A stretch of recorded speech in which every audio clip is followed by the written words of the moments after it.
October 14th, 1943. The thin air at 24,000 feet carried a silence that was broken only by the tortured scream of engines straining against the cold.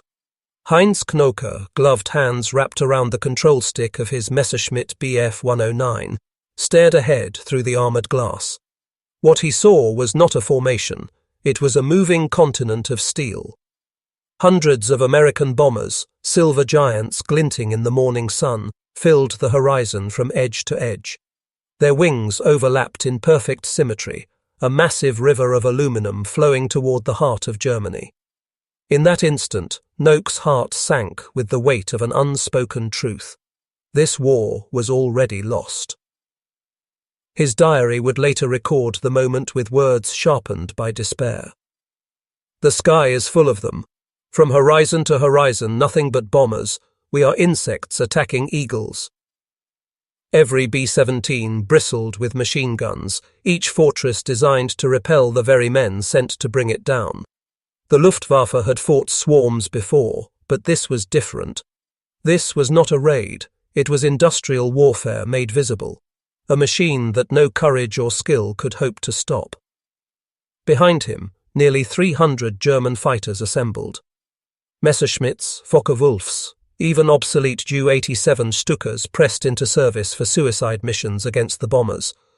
It was a desperate muster of every flyable aircraft within hundreds of kilometers. The High Command promised victory, but the pilots knew the truth. This was all that remained. No second wave would rise behind them. No reinforcements would arrive. What they faced above Schweinfurt was the full weight of American production, a force that could replace every loss in weeks, while Germany starved its last aces of fuel and spare parts.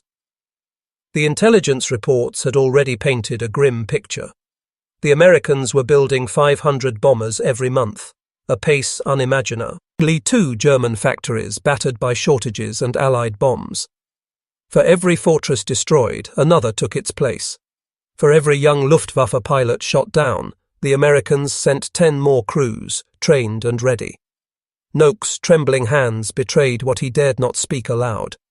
The Luftwaffe was being bled to death, not by superior tactics, but by mathematics. On that cold October morning, above the rolling fields of Schweinfurt, the fighter ace understood what many of his comrades already whispered in private. The Reich could not win the skies. The Iron River would keep flowing, and nothing Germany possessed could ever stop it. The command to attack crackled through the radio, distorted by static but sharp enough to ignite movement. Engines roared as hundreds of German fighters tilted their noses upward and dived into the endless wall of bombers. Heinz Knoke pushed his Messerschmitt forward, the vibration rattling through his bones, and in that instant the sky erupted into chaos. Streams of tracers carved orange scars across the heavens. The thunder of machine guns from 1,000 barrels overlapped into a single deafening roar. The bombers did not scatter. They did not panic. They held formation, layer upon layer, row upon row, as though welded into an airborne fortress of steel. Every gap in the sky spat fire. Every window became a gunner's nest. It was like charging into the mouth of a volcano. One after another, German fighters lit up like torches. A B-17 would lose an engine, belching smoke, but somehow continue forward, still locked in the flowing formation. Knoke lined up a shot, the crosshairs steady over a bomber's wing, but the instant he pressed the trigger, fire lanced toward him from 3 different directions. His cockpit glass cracked with the impact of 50 caliber rounds, and instinct forced him into a roll. He barely escaped, the bomber untouched. It was then he understood.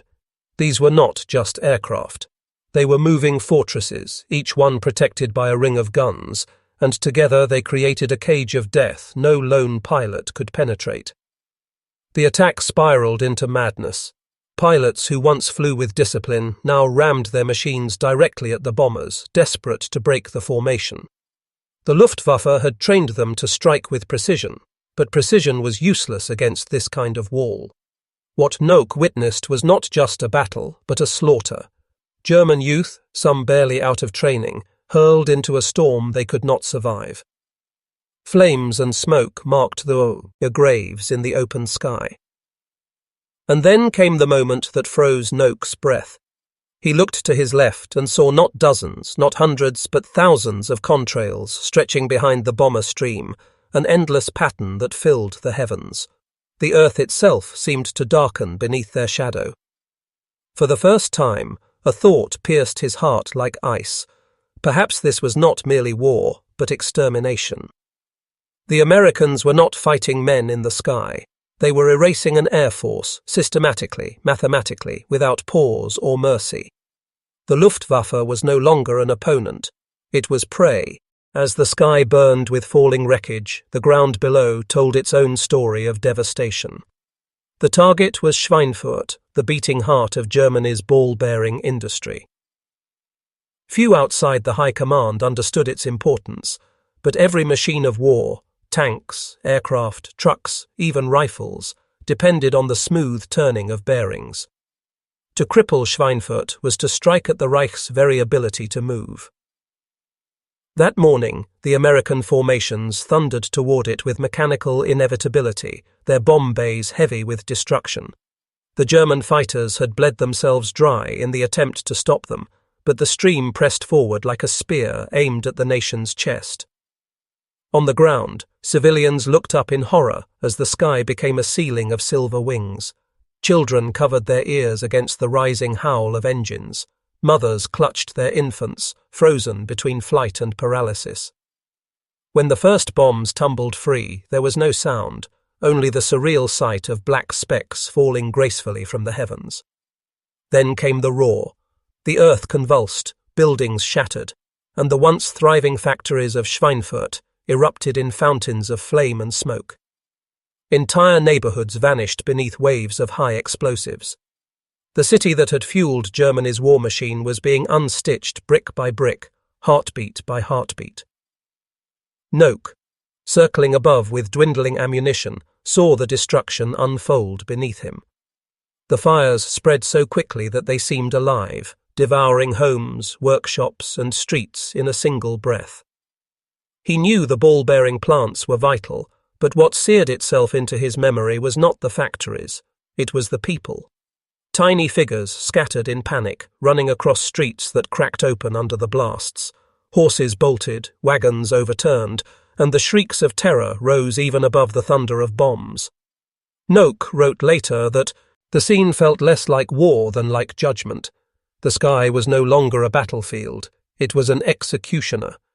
And still, the bombers came. One wave unleashed its fury, and behind it another appeared, and another, until the city seemed caught in an endless storm. German anti-aircraft batteries spat fire desperately, but the formations did not waver. They moved as though guided by something greater than men, as if they were the very embodiment of industry and willpower. To Knoke, the realization cut deeper than the sound of bullets striking his fuselage. Germany was not fighting soldiers anymore. It was fighting factories, an entire nation's production harnessed into steel and flame. Against that, bravery was not enough. Faith was not enough. Nothing was enough. By the time the bomber stream turned for home, Schweinfurt was a scar on the earth. The factories that once pulsed with German industry lay in ruins, their roofs caved in, their machinery twisted and burning. Smoke coiled upward in towering columns, staining the sky black, a funeral pyre visible for miles. Yet even in their destruction, the Americans had paid a price. Hundreds of bombers had limped away with engines smoking, wings shredded, and fuselages punctured like sieves.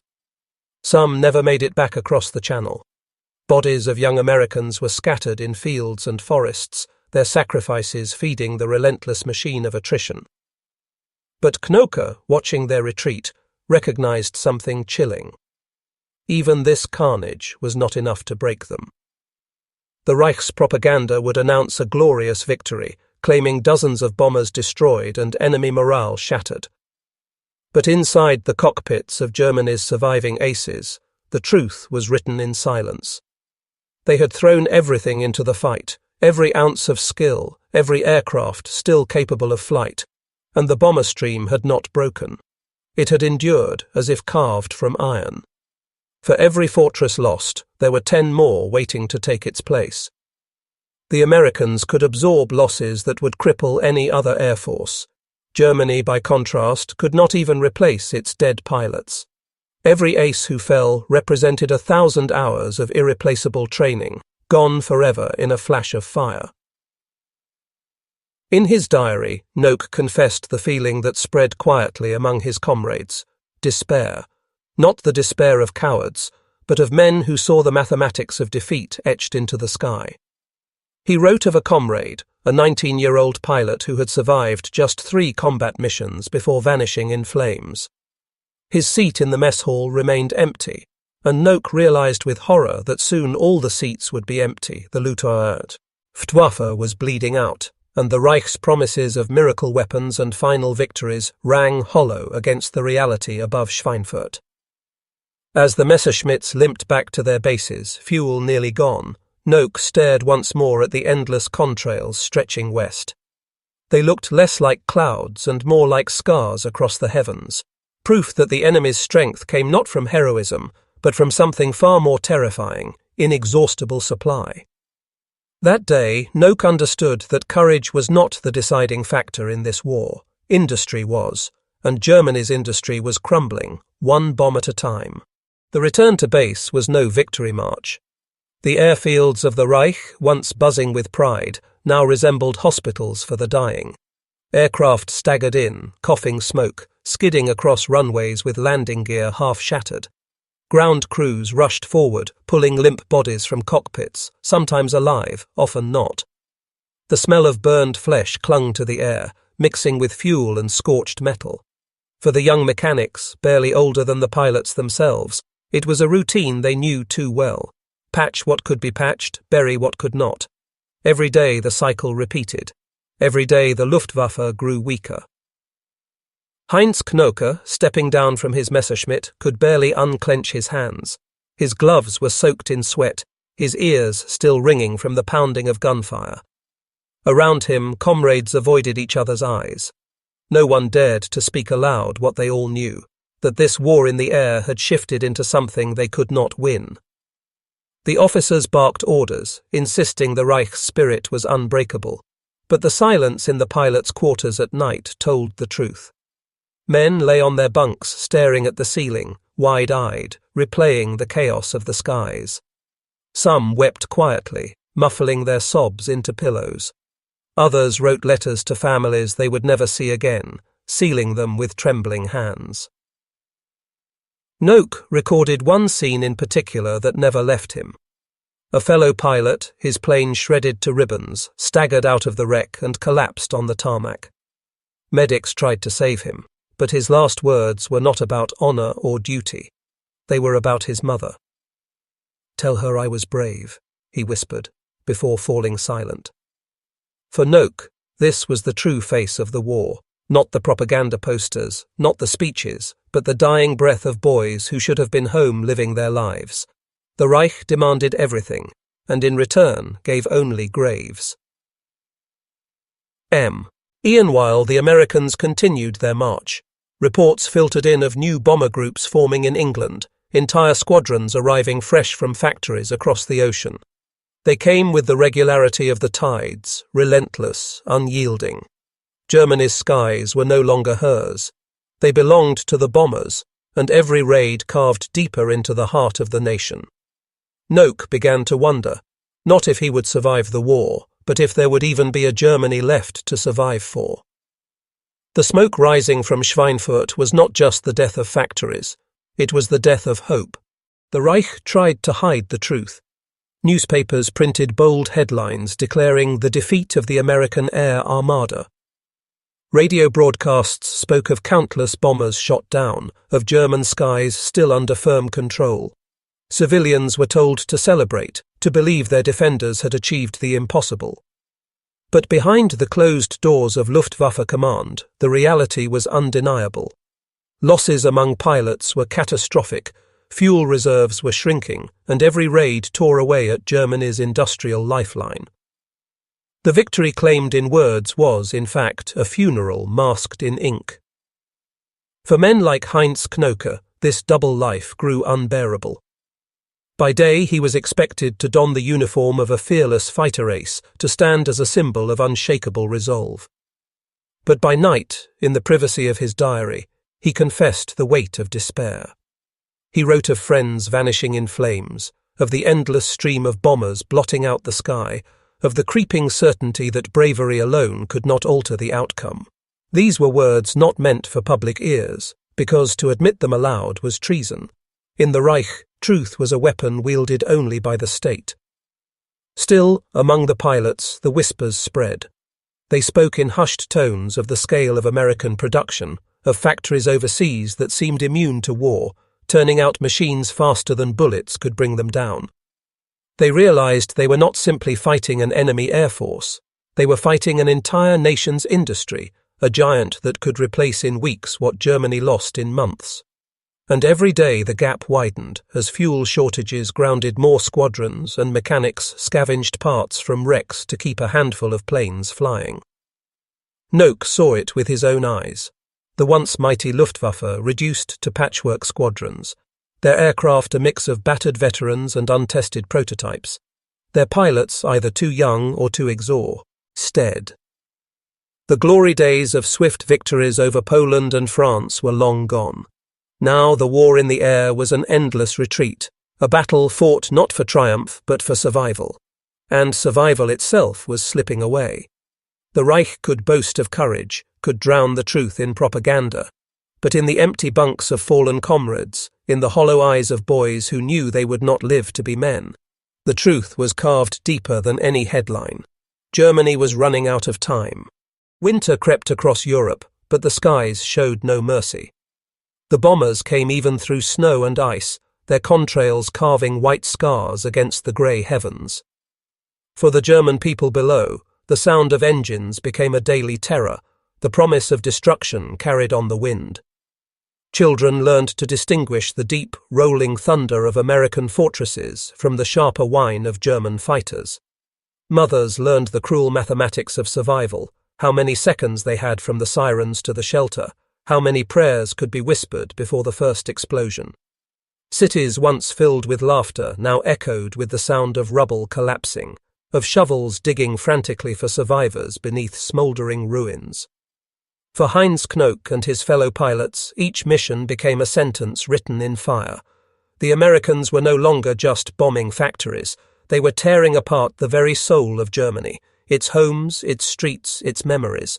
The Luftwaffe was ordered to resist at all costs, to throw themselves into the storm again and again. But each sortie consumed precious fuel that no longer flowed from emptying reserves. Each battle claimed pilots who could not be replaced. Knoke described the growing emptiness of their mess halls, the silence of laughter that had once filled them. Every empty chair was a reminder that the Reich was fighting a war of subtraction, and the numbers no longer balanced. Yet still they fought. Not because they believed in victory, few did anymore, but because there was no choice. The Reich demanded sacrifice, and the pilots gave it, even as they watched their comrades vanish one by one. Knoke himself admitted that what kept him flying was not ideology or hope, but duty to the men beside him. They fought for each other, not for Hitler's promises. In the cold air above the smoking cities, brotherhood was the only shield left. But even brotherhood could not hold back the tide. Reports arrived daily of new American airfields swelling with fresh crews and untouched machines. Factories in Detroit and Seattle were producing bombers faster than Germany could shoot them down. To Knoke, the realization was like staring at an oncoming avalanche, inevitable, unstoppable, crushing everything in its path. The Reich had built its empire on speed and shock, but now it was trapped in a war of endurance, and endurance was something Germany no longer possessed.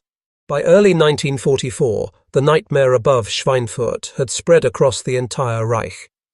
The Americans no longer struck in isolated raids. They came in waves so vast they blotted out the sun, escorted by swarms of sleek, long-range fighters that hunted the Luftwaffe into extinction.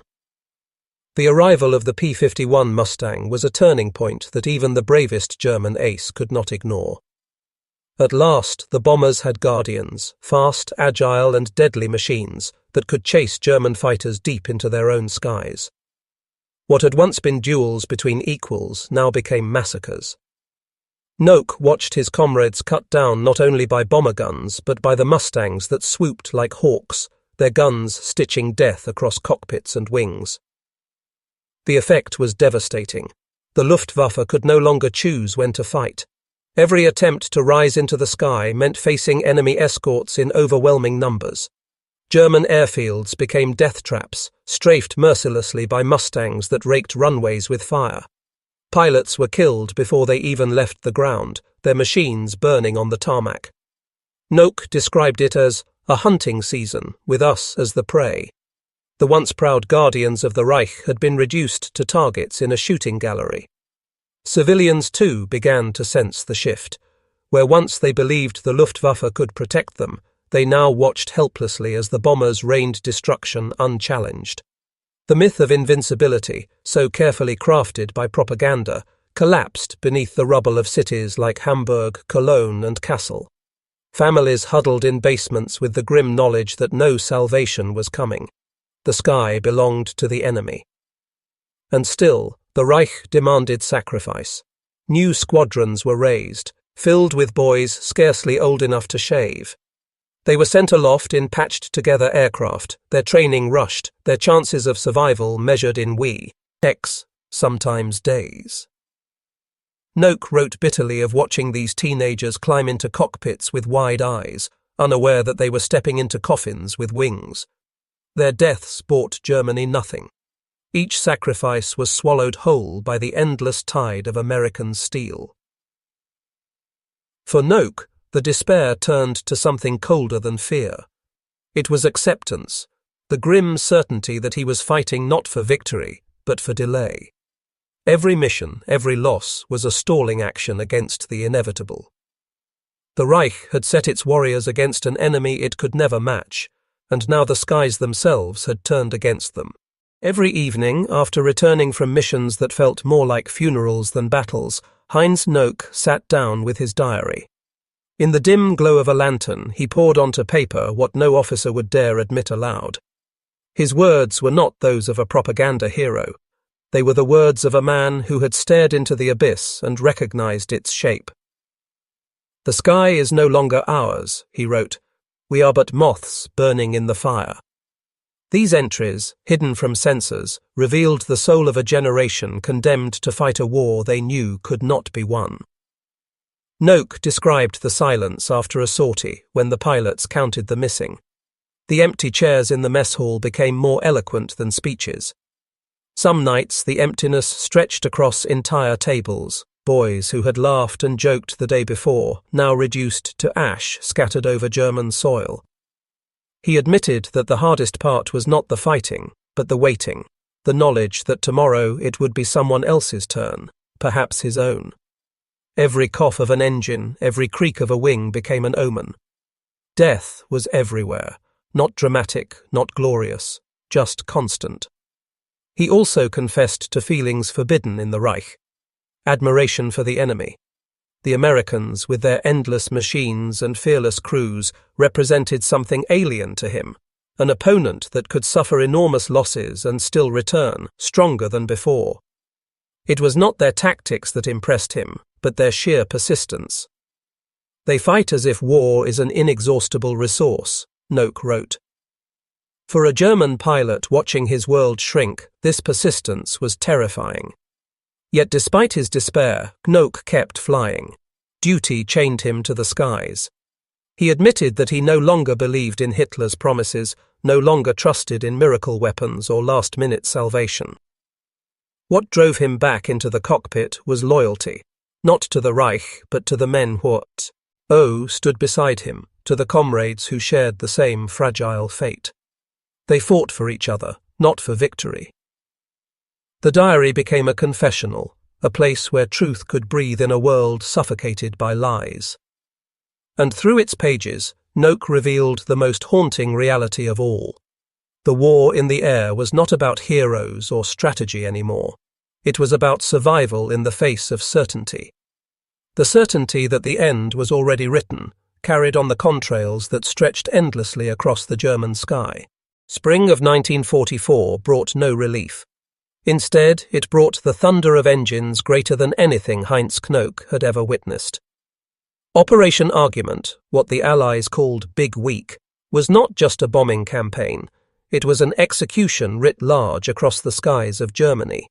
Day after day, fleets of bombers appeared, escorted by swarms of P-51s, P-47s and Spitfires. Their targets were not just factories or cities, but the Luftwaffe itself. Every mission was designed to draw the German fighters into battle, to bleed them dry until nothing remained. It was the deliberate dismantling of an air force, piece by piece, life by life. Knoke wrote of that week with words etched in exhaustion. He described how the sky itself seemed to groan under the weight of machines. Each time the scramble order came, the pilots ran not with eagerness, but with dread. They knew what waited above, swarms of enemy fighters ready to tear them apart. The bombers were no longer helpless giants. They were bait, luring the Luftwaffe into a trap set with merciless precision. The Reich's finest were being hunted, not in ones or twos, but in entire squadrons wiped out in a single afternoon. The losses were unbearable. Ace after ace fell, men who had once been celebrated as invincible heroes, now reduced to burning wrecks plummeting through the clouds. The Luftwaffe was bleeding its last veterans, the men who had carried Germany through the early triumphs. In their place came replacements so young their voices still cracked, their hands shaking on the controls. They were sent into battles they had no chance of surviving, sacrifices offered to delay the inevitable for a few more days. Knoke's heart broke each time he saw another teenager climb into a cockpit, wide-eyed and unaware that his life expectancy was measured not in months, but in hours. By the end of Big Week, the truth was no longer hidden. The Luftwaffe was crippled. Air superiority was gone, and with it, Germany's last line of defence. Knoke admitted in his diary that he felt less like a fighter pilot and more like a condemned man awaiting his turn. Each mission was a roll of the dice against impossible odds. The sky had become a graveyard, littered with the ghosts of friends.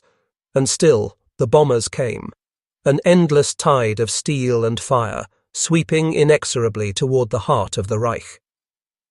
For the men who flew to meet them, there was no longer a question of victory, only of how much longer they could delay defeat. As spring turned to summer, the full weight of Allied power descended on the Reich. The Americans by day, the British by night, the bombers never let the skies rest. Cities vanished in firestorms, entire neighborhoods swallowed by waves of incendiaries. Hamburg, once called the gateway to the world, had become a blackened ruin. Cologne was little more than a skeleton of stone and ash. Dresden's fate still lay ahead, but even now, Knoke sensed the pattern. Destruction without pause, without mercy, until nothing remained. Germany was being burned from the air, piece by piece, city by city, memory by memory. For the Luftwaffe pilots, each mission became a suicide pact. They flew into walls of fire knowing that few would return. Some began carrying small pistols in their cockpits, grim insurance against the fate of being trapped in burning wreckage. Others flew with pockets of morphine, ready to numb their last moments if the flames consumed them. Knoke wrote of the chilling quiet before takeoff, the way men avoided eye contact as though acknowledging each other's existence might curse them. He admitted he sometimes looked at the new recruits and wondered if he was watching the living dead, boys already condemned to graves in the sky. The enemy, meanwhile, seemed inexhaustible. Each time the Luftwaffe struck down a bomber, another took its place. Each Mustang lost was replaced by two more fresh from American factories. The disparity was not just visible, it was crushing. Knoke wrote of watching entire bomber formations pass overhead, so vast they seemed to stretch beyond the horizon, a moving city in the clouds. Against that, the Luftwaffe's handful of fighters looked like gnats throwing themselves against a hurricane. Bravery was not enough. Skill was not enough. The war had become a contest of production, and Germany had already lost. And yet Knoke kept flying. He confessed in his diary that he no longer understood why. It was not hope. Hope had long since died. It was not belief in victory. No one believed any more. Perhaps it was habit, or perhaps it was the bond of comradeship, the refusal to abandon those who still fought beside him. Whatever the reason, each time the siren sounded, he climbed back into his Messerschmitt and hurled himself into the storm. It was survival, but not of the body. It was survival of the soul, the desperate need to remain human in a war that was stripping humanity away. By late summer of 1944, the nightmare was no longer confined to the skies. The Allies had landed in Normandy, and the Reich itself trembled as the front lines moved closer with each passing week. For Heinz Knoke, the air war took on a new desperation. Every mission now was tied directly to the collapsing ground war below. Bombers no longer targeted just cities or factories. They struck rail lines, bridges, fuel depots, convoys. The Luftwaffe's last strength was being hunted systematically, its lifelines cut, its heart starved of blood. The once proud fighter arm was now little more than a broken shield against an unstoppable advance. Knoke's diary from those months carried a tone of bitterness sharper than ever.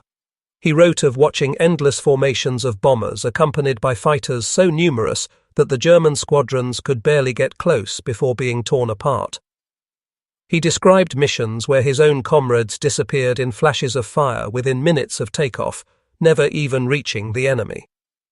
The Luftwaffe was throwing its last resources into the fight, but the numbers made victory impossible. It was as though Germany had become a fortress already breached, its defenders scrambling from one burning wall to another, knowing they could not hold. Perhaps most haunting were his words about the new generation of German pilots. Boys, scarcely trained, were rushed into combat with only a handful of flight hours. Knoke wrote with anguish about watching them take off with faces still full of innocence, only to vanish before the hour was out. He admitted he sometimes felt as if he were escorting lambs to slaughter. These were not warriors. These were children, conscripted into the machinery of death, their brief lives extinguished in fire before they had even begun to live. The Luftwaffe was devouring its youth in a futile gamble to delay defeat, and yet Knoke did not spare himself from judgment. He acknowledged the paradox of his position. He was both a victim of the war and its instrument. He defended a regime that had brought devastation upon the world, and he killed in its name. But at the same time, he mourned the loss of his comrades, his homeland, his very humanity. His diary became less a record of victories or defeats, and more a confession of survival, of carrying the unbearable weight of a war already lost. Every mission etched deeper into his soul the truth he could no longer deny. The skies belonged to the Allies, and the Luftwaffe was dying its last breath. Autumn of 1944 brought the final unravelling. The Allies had seized the skies completely, and what remained of the Luftwaffe was little more than a shadow, a name without substance. Heinz Knoke described the silence of abandoned airfields, hangars standing empty, wreckage scattered across runways like the bones of a dead giant. Once, Germany had dreamed of ruling the skies with unstoppable machines and invincible pilots. Now, even fuel was scarce. Many aircraft sat grounded, not for lack of courage, but because there was no gasoline to feed their engines. The Luftwaffe had been bled dry, and every man who remained knew it. Knoke's diary became haunted by images of futility.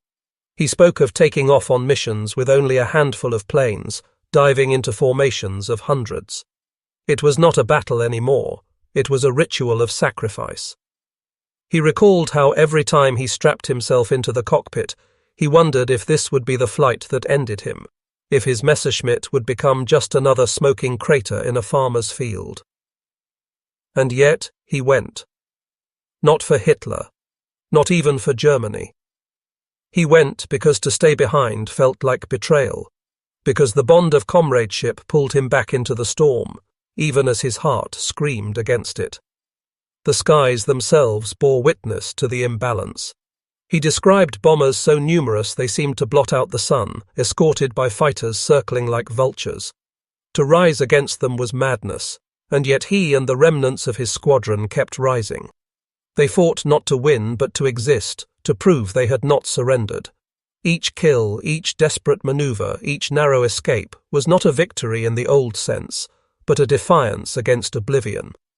The Luftwaffe was no longer an air force. It was a dying echo, a defiant whisper against a storm that had already consumed the world.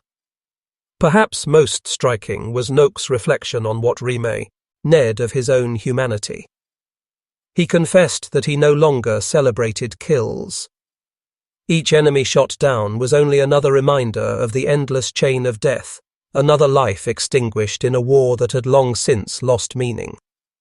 He did not hate his opponents. He envied them, envied their numbers, their strength, even the certainty of fighting for a cause that seemed destined to win. For Knoke, the war had become not about nations or ideology, but about survival in the purest, rawest sense, survival of body, survival of memory, survival of self. And even that was slipping away. Winter came, and with it, the shattering of illusions. The Ardennes offensive, Hitler's last gamble, was launched with desperate ferocity. For a fleeting moment, the Reich seemed to claw back its old fire. The forests of Belgium roared with artillery, and columns of panzers pushed through snow and mud. But for the Luftwaffe, the truth was far darker. Knoke described how the skies over the Ardennes were a killing ground. Operation Bodenplatte, the Luftwaffe's massive New Year's Day strike, was meant to cripple Allied air power. Instead, it became a massacre.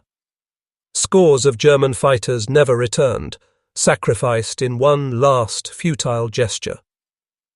Knoke's words carried the weight of finality. He wrote of watching squadrons take off, wings glittering in the pale winter sun, knowing many would not return. Some did not even survive the climb. American fighters pounced on them almost immediately, shredding formations before they could strike. The few victories achieved were drowned in oceans of loss.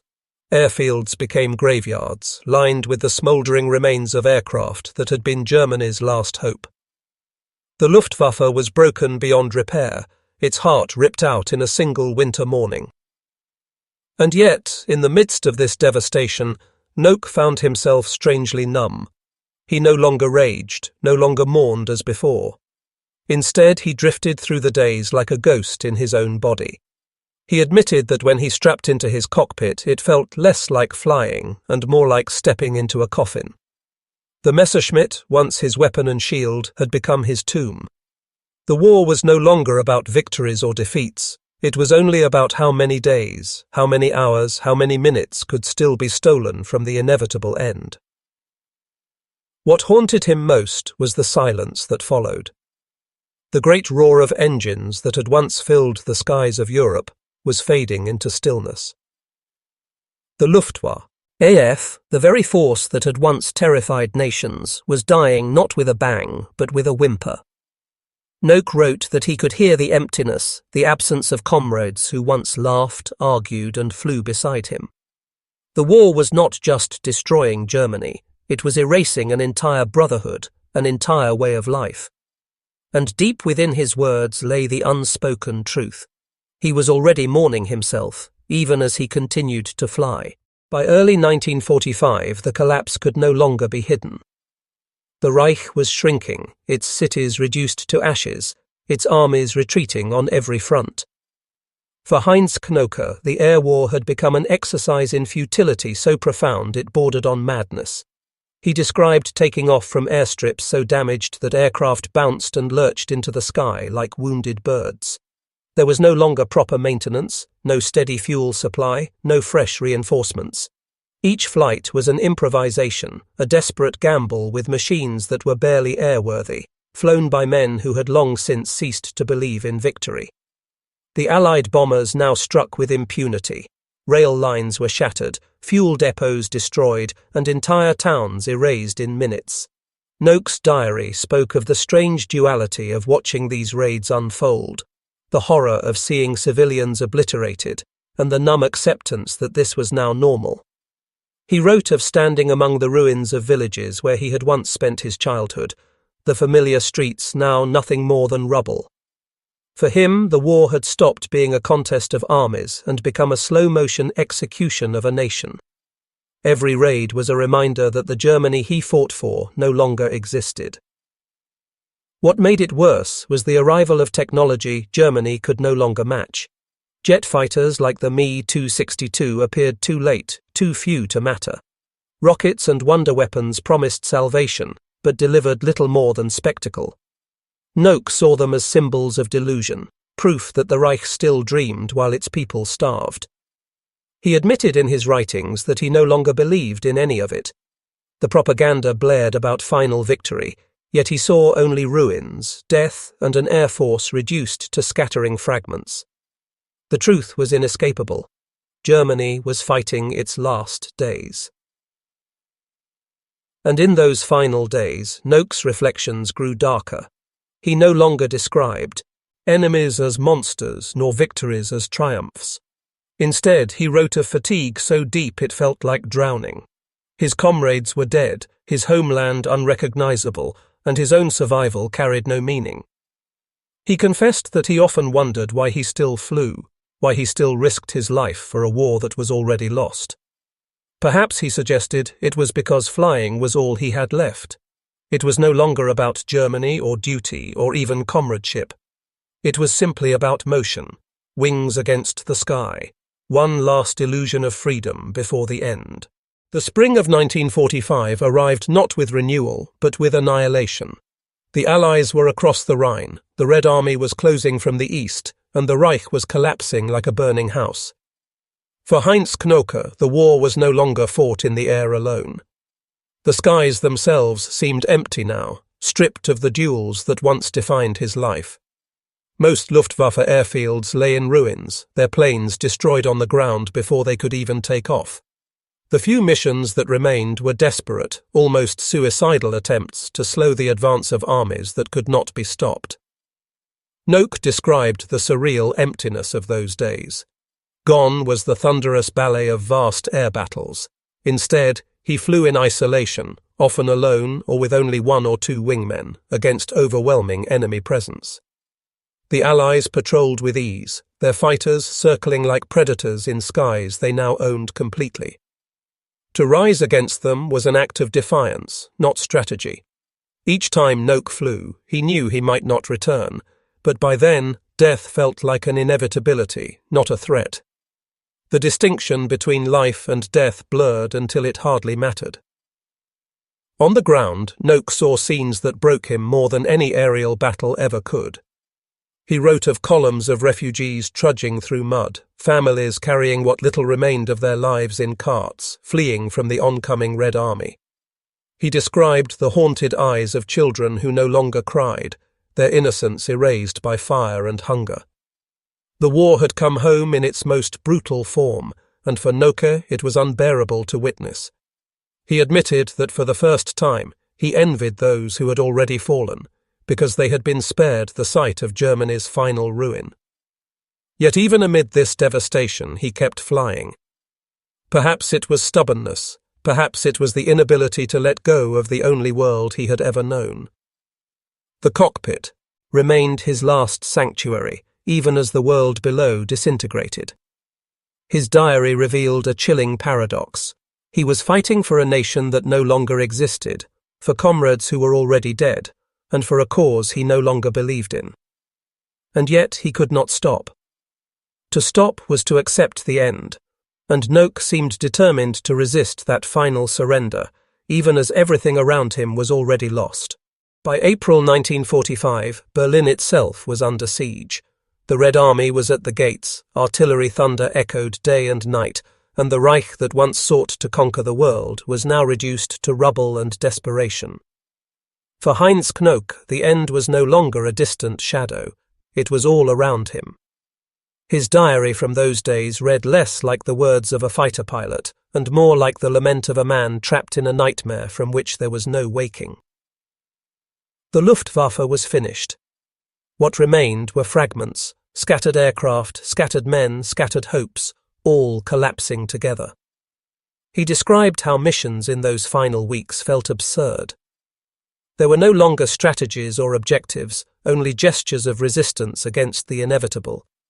Pilots flew machines patched together with scavenged parts, often with barely enough fuel for a single sortie. Ammunition was scarce, maintenance non-existent. The enemy, by contrast, flew with overwhelming power, filling the skies with aircraft that seemed eternal, unstoppable. Knoke admitted that sometimes he wondered why the Allies even bothered to send so many. It was as though a hammer was being swung again and again on an enemy already lying broken on the ground. But what haunted him most was not the hopelessness of the air war. It was the unravelling of humanity itself. He described seeing German civilians huddled in basements, praying for mercy as the city above them burned. He wrote of mothers weeping over lifeless children, of old men conscripted into the Volkssturm, thrust into hopeless battles with rusty rifles. He confessed that it no longer felt like war, it felt like extermination. The Reich was not just losing, it was being erased, and everyone trapped within its borders felt the erasure pressing in like a suffocating weight. And in those final hours, Knoke faced the ultimate contradiction. He had devoted his entire youth to Feo, fighting in the skies, to serving an air force that once seemed invincible. Now he stood amid its ashes, wondering what it had all meant. The victories, the sacrifices, the endless losses. None of it had stopped this end. His words trembled with despair, yet also with clarity. The war had not only destroyed Germany, it had destroyed the very men who fought it, leaving them shells of what they once were. For Knoke, survival itself had become a kind of curse. He lived on, but all that he had believed in, all that he had fought for, was already dead. May 1945 arrived, and with it, silence. The Reich was gone. Berlin had fallen, Hitler was dead, and the Third Reich's banners of conquest now lay trampled in the dust. For Heinz Knoke, the war ended not with triumph or even with death in battle, but with surrender. The Luftwaffe, once the terror of Europe's skies, ceased to exist. Its surviving pilots laid down their arms, stepping out of their cockpits for the last time, not as heroes, not even as soldiers, but as men stripped of purpose. Knoke's diary from those final days carried a tone that was neither rage nor grief, but emptiness. He described the moment he realized it was over. No alarms, no engines, no orders. Just silence. A silence so deep it felt alien after years of constant thunder in the skies. He wrote that he felt unmoored, as though his very identity had been erased. For so long, flying had defined him. Each mission, each duel, each loss woven into the fabric of his being. Now, with the war finished, he faced a world where there would be no more flights, no more comrades beside him, no more cause, however broken, to fight for. The void was absolute. Yet within that void came reflection. Knoke admitted that survival brought little comfort. He had outlived countless friends, men whose laughter and courage had filled his days, and he could not escape the question, why them and not him? He bore the guilt of the survivor, the weight of memories too heavy to carry. The war had promised meaning, but in its wake it left only scars. He confessed that he no longer believed in victory, defeat, or even redemption. What remained was simply endurance, the stubborn act of continuing to exist when everything else had collapsed. And still, in his closing words, there flickered a fragile human truth. Knoke wrote that though the skies had become his graveyard, they were also his refuge. He had lost his youth, his comrades, his nation, and even his faith in the cause he had once served, but he had not lost the memory of flight itself. To him, the war was an ocean of despair, yet within it, flying had been a spark of freedom, a fleeting taste of something beyond destruction. That spark, however small, remained. It did not redeem the war, nor erase its horrors. But it was his reminder that even in the darkest storm, a human soul could still find, for a moment, the sky.